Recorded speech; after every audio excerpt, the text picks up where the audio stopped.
This is Pet Life Radio. Let's talk pets. Rappaport to the rescue with award-winning animal advocate Jill Rappaport.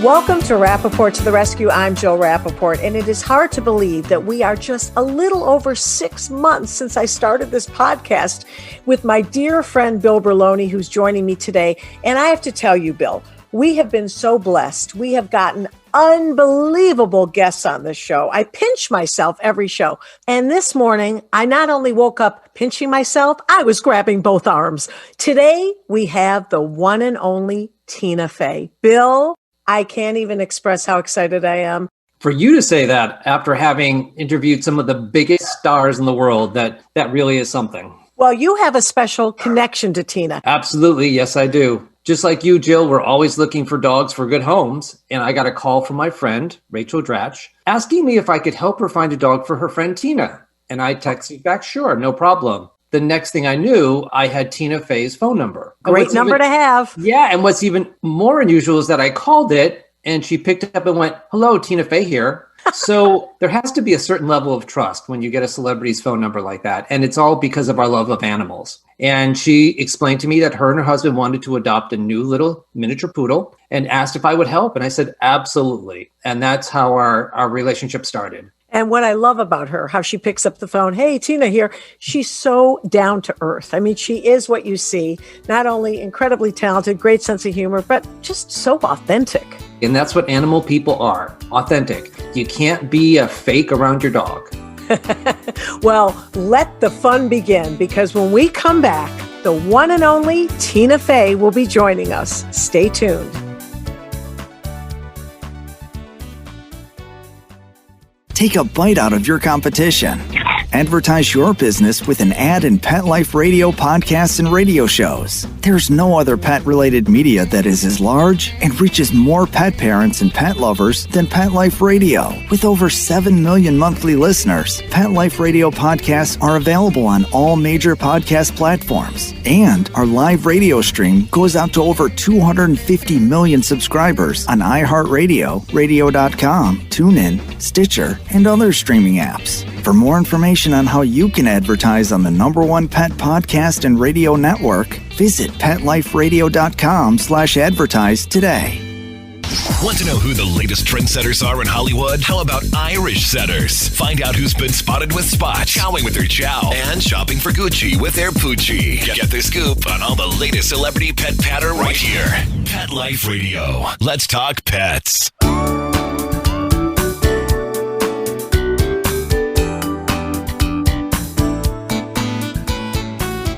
Welcome back to Rappaport to the Rescue. And did I mention how excited I am for our guest today? Tina Fey is not only an actor, comedian, writer, producer, and playwright. She is best known for her work, of course, on Saturday Night Live and for creating the series 30 Rock. I love that show. And Unbreakable Kimmy Schmidt. And how about her film work? Who could forget Mean Girls, Baby Mama, Date Night, Sisters, just to name a few. And there's a whole slew of awards, including 9 Primetime Emmys, 3 Golden Globes, 5 Screen Actor Guild Awards, and 7 Writers Guild of America Awards. In 2008, the Associated Press gave Fey the AP Entertainer of the Year Award for her Sarah Palin impression on SNL. And in 2010, Fey was awarded the Mark Twain Prize for American Humor, becoming the youngest recipient of that award. But wait, if that's not enough, the great news, on February 28th, she will be back on NBC. They're back. Tina Fey will be once again teaming up with Amy Poehler as co-host of the 78th Golden Globe Awards, and they will be doing it bi-coastal. But what brings her the greatest joy? Her marriage to the equally talented Jeff Richmond and their 2 beautiful daughters, Alice and Penelope. And of course, they are the perfect pet parents to 2 poodle pooches, including the marvelous Ms. Mabel, who they recently adopted. Hi, Tina. That intro to you was longer than my first marriage. No. I have never read so many accomplishments. You are truly amazing. We are thrilled to have you here today. Very kind of you. Thank you. Tell me about how your love of animals began. Well, it's funny. I am a late breaking animal person because I'm allergic to cats and allergic to pretty much all dogs except poodles. And which I just knew from growing up that family friends we had that had a little toy poodle, that was the only dog that I could play with and not get sick. And I do have sort of a anaphylactic, I guess that's extreme, but an asthma kind of reaction to most dogs. And so we never grew up with any dogs. My husband grew up in the country in West Virginia and Ohio. And so he was a dog person, but in that, country way where you just go, okay, go outside, guys. And so even when we got our first dog, Teddy, he's out right now. He's on his walk, but he's having a walk. He's having his walk. But even when we got him, it was a real adjustment for me and a real adjustment for Jeff too, because he wasn't used to how much kind of care a dog needs in the city. Nothing like those wee pads if they can't go out. Yes. And it was a hard adjustment for both of us. I remember one day when Teddy was a puppy, also my younger daughter was too young. There was times where both of them would just be pooping on the floor at the same time. And she was 17. No, she was a baby. And I remember at one point, Jeff said to me, "You're frustrated with him now, but someday he's going to die and you'll be so sad." And I just laughed and I go, "That's the deal? I'm mad for 15 years and then I'm incredibly sad." but we have found the middle ground now where I really do love that little guy. And even in his failings, I do feel he's really a part of our family. And then this past summer, our younger daughter was turning 9 and she was just very aware that our older daughter had received Teddy as a gift from Santa Claus. Oh, so now it's her turn. Right after Christmas. Yeah. And my daughter Penelope is a true, deep, from the moment of birth, animal lover, every animal, every insect, every bird. And so that's when we thought, well, maybe we could try to find another rescue friend, knowing that we had to track down a rescue poodle. What brought you to Bill Berloni? And that's what brought us to Bill, who my friend Rachel Dratch had gotten help from. And Bill was so helpful and cares about animals so much. And he pretty miraculously, quickly helped us find Mabel, who is, I know this is a podcast, but I have Mabel right here if you want to meet Mabel. Oh, I want to see her. Mabel's very cute. And I can tell our listeners, oh my goodness, she doesn't even look real. Tina, she looks like a stuffed animal. Too bad. I feel so frustrated from our listeners because this is like a rust-colored stuffed animal, the cutest thing you've ever seen. Oh my goodness. Bill, good work. We were talking about this earlier. On your mission to help Tina and Jeff and their family, you always have concerns when a dog or a puppy is given as a, quote, gift. Correct. We don't like when people just go out necessarily and buy a pet as a gift, but Tina and her husband, Jeff, and even their other daughter, it was so planned out. They knew exactly what they wanted, and they helped me really find the right dog, which is the right way to get any dog. That's the best way. And Tina, looking at your family now, obviously you and your husband, Jeff Richmond, incredibly busy, incredibly talented people. You've got 100 jobs on any given day, but yet your first priority, your 2 beautiful daughters, and to be the proud pet parents to these wonderful dogs. Tell us about the commitment and what they bring to your lives. Well, I think like so many people during the pandemic, we realized we're home a lot and this would be an opportune time to take a new member of the family in. And so we have been able to be here for all 4 of the children in the family, so much more. That said, I have to give credit to, in the city here, our dog walker, Gretchen Berger, is the greatest, most loving dog walker of all time. Sometimes think that if she and Teddy, if it were legal for them to elope, I think they would maybe think about it. The dogs both go crazy with excitement when she comes to walk them. I always say the old cliche, who rescued who? And they give us such joy and comfort, don't they? Yes. And again, I'm not a parent of 2-legged children, just 4, but I know what my dogs do for me. Yes, both dogs have been a real calming influence, especially in this kind of dark and stressful time, to just be present and sit in a chair with them. And there have truly been times, I think, with every member of the family when they've been anxious about something. And I'll say, you know what, just go sit with Teddy and Mabel, just go sit and pet them and it'll calm you down. And I think that has really been a blessing for all of us. Does Mabel sleep with your daughter? Mabel does not yet sleep with Penelope. I think she has sort of a room that she sleeps independently. She's not crated anymore. And she's, I would say, 90% good on, I don't find any accident in the room in the morning. Still occasional failings. Mabel did something that Teddy never did. That was that every once in a while, and I think we texted you, Bill, about this in the beginning, she would run up and jump onto a bed and pee, which was, we were like, oh no. Well, my dachshund does that too. Yeah. You know, though, actually, another really nice thing, that's what I was going to say about her coming to the family, is that Teddy is 8 and was kind of an anxious little guy. And her presence has really warmed him up. They actually play with each other. And they tussle and it looks like they're making out on the floor and they roll around. And that has really invigorated him. He's, I feel like, a more energetic dog. I always say that, Bill. Don't you agree? Like, to bring a younger dog gives the older one vim and vigor. As long as it's the opposite sex. And that was the first thing I said to Tina. Otherwise, they'd be competitors. But now, Tina got him a great little girlfriend. Yeah, we do think that Mabel might be the alpha. Like, she might be the boss of him, but they're getting along well. Also, he used to be a really picky eater and turn his nose up at things. But now that he knows he might lose it, he eats well. Yeah, and he's got a young chick girlfriend. Not bad, huh? Yeah. That's pretty great. And the fact that you rescued this time, Tina, you adopted this dog, that is such an important message for everyone listening to this. It's what my whole life and this show is all about. Giving a second chance, a new life to an animal waiting so desperately in cages across the country. How has that affected your life? And what has that taught your daughters? Well, hopefully it's taught them to think of others, human or animal, and to think about who's in need over what you want and maybe the instant gratification that you want. And instead of going, to a pet store and choosing by color, just trying to find someone who really needs a home. And the nice thing too is that since Mabel came into our lives, 2 other friends have been inspired to adopt. So that's been nice to see. And, I always say this all the time, you never feel lonely. And this last year, especially, and even now into the new year, boy, do they give us comfort, right? Yes. Also, my kids are 9 and 15 now, and they don't always want me to hug them, but Mabel and Teddy will let me hug them. See, that's great. You can give your love that way. We mentioned your husband, Jeff Richmond. I loved reading about the 2 of you. And considering Valentine's Day was just here, you guys are about to celebrate, I believe, June 3rd, your 20th anniversary. I think you're right. I had to remind you, maybe that's not a good thing. But it's 20. Yeah, that's right. That's true.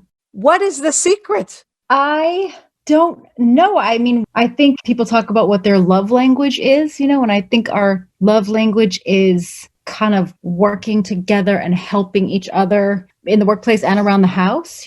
Jeff does a lot of cooking for the family. Our morning routine, I get up and walk these dogs while he makes coffee. Each is a selfless act in its own way. I just think, I don't know. I think we are together almost all the time, even before this pandemic. Yeah, you work together on so many projects. Jeff is a huge talent in his own right. Yeah, Jeff's super talented. Here's where he's actually scoring. He's got some scoring to do for some TV shows that we're working on. Yeah, I don't know. I don't know what the secret is. I know that the sort of fussier things like jewelry or flowers and perfume on Valentine's Day, like that doesn't mean anything to me. And that's not really how we operate. So I don't know. What keeps the sizzle? I mean, a lot of people didn't even make it through COVID. And here you're getting ready to celebrate 20 years. Yeah, quarantine is a real test of whether people are functioning as a unit. And it's not to say that there aren't. I also think we're good about letting each other have time if we need it, to be like, okay, I'm going to go watch a movie of my own, especially during quarantine. We've gotten to the place where it's like, okay, all 4 of us are going to go do something else separately after dinner. And that's fine because we've been together for 300 days. But who's counting? Well, everything I've read and watching the 2 of you, I think the sense of humor. I know he gets right? The 2 of you really gel in that area. I mean, what are some of the things you love about him most? What makes it click? Yeah, Jeff is really funny. He is one of the funniest people and, can be in a room with him and a bunch of professional comedian actors and he'll still be the funniest person there. And he is very generous and giving of spirit. And also just to see someone who's such a good father to humans and dogs. That's very Sexy. Sexy quality. Yeah, exactly. Well, I want to congratulate you because that is a great milestone. I'm wishing you in advance happy anniversary. I feel like we're going to make it. I think you will. But no, you two have worked together and what an incredible life. And Tina, I was literally jumping up and down when I heard February 28th, they're back. You and Amy Poehler co-hosting the 78th Golden Globes again. I am so excited, but it's going to be, I would imagine, a little challenging because you're bi-coastal. Yes, we're going to do it from each coast. Amy's going to be at the Beverly Hilton in Los Angeles, and I'm going to be in the Rainbow Room, apparently. And we're going to be able to talk to each other live coast to coast. It made sense because one, Amy and I are both big rule followers by nature, and you don't have to tell us twice that we're not supposed to travel. We're not supposed to travel. Right. So we're staying put. And we figured also there would probably be nominees in each city that also were reluctant to travel. And so we're going to see who will be where in terms of presenters. And we're not really in charge of how it actually works. So I don't know if we'll see people in their homes or what for the winners, but we're going to be talking to each other coast to coast. As always with the Golden Globes, we don't really know yet what we're going to do. We're going to figure it out like the week before. Yeah, knowing you that night because you're such great ad-libbers. But how will that affect the dynamic that you're not side by side? Yeah, we'll see. Obviously, it's really fun when we're together, and it's really fun. I think we were talking about like what makes the Globes fun is all those people in the room together, and you're sort of like, oh, look, Brad Pitt is talking to Mrs. Maisel or whoever. The mix of TV and film, and the idea of like maybe it's a little sloppier than other shows. We can't promise that we will still be very sloppy. That we can bring. And because this last year and going into the new year, we have just been inundated and overwhelmed. This has been by far the most challenging time of all of our lives, not only health-wise, but politically. How will these things affect your monologue, your jokes? Yeah, I feel like that doesn't seem like a venue for political jokes. Like, thank God. But I think Amy and I really have sort of talked about how, like, can we just make it like a fun hangout for people at home to feel like they're enjoying something live that's kind of a stress reliever. So I don't think you can expect much politics from it at all. Well, I'll tell you, because what we've been going through, we really need you and Amy. And this is a time, when I heard this, we were all so happy. You guys are fabulous together. We need to be able to laugh. We need a release, right, Tina? We do. Yes. We need a little stress relief. We're all in this together. We'll see if we can find one thing to laugh. But, looking back at the last year and I'm looking at your family, you truly obviously have a very blessed life. Alice and Penelope, wonderful dogs, Teddy and his much younger chick, Mabel, and your husband. It's so great that during these times you do have such a self-contained, wonderful unit, isn't it? Yes, I think like a lot of people who are going through this time, feeling tremendous gratitude for what you have, for your health, for your home, when people are losing so much, losing loved ones, but also losing their employment and facing food insecurity. And there's so much stress in the world that, we're very, very, very grateful for what we have and have been trying to focus on ways to give back and help other people in this time. Well, you've certainly done a lot just by adopting Mabel and Bill. I know during a pandemic to bring a new animal in the home is so comforting. And it really makes a difference during this time. We've talked about this all year, but it was the perfect time for Tina and Jeff to bring this little angel into their home. Absolutely. And, like Tina said, it inspired two of her friends to go out and adopt. And actually, the first dog I showed Jeff was a standard poodle. And when we met it, he was very damaged. He was very fearful. And when I left the group, I knew that they wouldn't have the skills to rehabilitate that dog. So I fostered it and we found it a home. So again, there was another result of meeting Tina and helping her get those dogs. So 3 dogs elsewhere have been adopted. And Tina, are you thinking maybe of number 3? Would you possibly take in another one down the road? Well, we'll see. Jeff does keep saying, like, see, we're sitting with 2. Bill's nodding. No. We need a third one. We need a third one. Oh, Jeff is game for 3. I love that. He claims to be. Bill, why are you nodding your head? Our listeners can't see you do that, but we see you. No. Well, if you have a good marriage, why would you need a mistress? Ask a lot of men that question. there's the perfect balance, and having a third would just create some competitive for the affection, and I think it would throw the whole balance off. Thank you. I just recorded that and I'll play that back. You'll keep recording that and playing that to Jeff. Tina, could there be anything else on your plate this year? I mean, what else are you doing? I know you have a new series. We have Mr. Mayor, which is on NBC right now. I'm producing a new series for Peacock called Girls 5 Eva. That's really fun. And Bill worked with you on that. He brought an animal. What did you bring? I brought the big cockatoo that was in the bathtub scene and an extra dog for one of the outdoor scenes. So Bill and I are working together. And then that's the bulk of it for now. Will you be making any SNL appearances in the future? Not that I know of, but they know where I'm at. Oh, they've got your number. All right. You are one of my favorite people. And what I've always loved about you, and when I was at the Today Show for 21 years and got to interview you over the years, you are who you are. There's no different Tina at home, on stage, in the dressing room. This is it. You've never changed with everything you've achieved. That's very nice. Thank you, Jill. That's very kind. It's true, though. And again, what do you attribute that to? Were you brought up did your parents say, hey, you're still a little Tina that we remember would screw up every now and then? Yeah, I had good, strong parents that I was just afraid of enough. And I also think because I didn't get on TV till I was over 30. And I think that makes a big difference. And when you've had so many fingers in so many pies, director, producer, all these roles, which gives you the most gratification? I think writing. I think there's such a deep satisfaction when you write something for someone else and it's funny and that you see someone else getting laughs with something you wrote. That's pretty delightful because then if you're not in it, then you don't worry about like, oh, was my hair weird that day? Or did I, or I was younger then. It's easier to watch someone else do it. And speaking of hair and makeup, have you picked out the dress for the big night? Have you already started that? No. Can you believe it?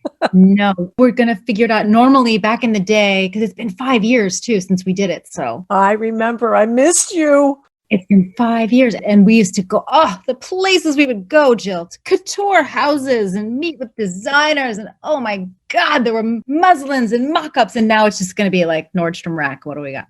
And the jewels. Remember the jewels you would be probably will still borrow some really good jewels. Yeah, that's the fun I'm going to wear something good. I just don't know what yet. Are you one of these people that doesn't eat for a week before or no? Not anymore. No. I always ate. But your priorities, you think everything's changed everything, right? I think the pandemic changed stuff, right? For people where you're like, you know what? This is me. This is what I look like. Everybody relax. Well, I am so excited. I am waiting with bated breath and a wagging tail. I know Bill is as well. Tina, it has been a joy. We are so happy to have you on the show. Bless you for rescuing and what you do for animals. And Bill, I know that this has been a great connection for you. And it just makes us feel so good when somebody like Tina, because it gets the message out to millions, doesn't it? Yep, it sure does. And, once again, the goodness of animals have introduced me to another wonderful couple that I now know I can say and appreciate. Yeah, and Bill, thank you for everything you do for animals. It's really, your dedication is incredible. He never stops. Yeah. Unbelievable. Thank you both so much. And I wish you the best. And everybody tune in February 28th, NBC, the Golden Globes. They are back. All right. Thank you. And thank you. Everyone, we're so thrilled that you tuned in today to Rappaport to the Rescue. Stay safe. Let's Talk Pets every week on demand, only on PetLifeRadio.com.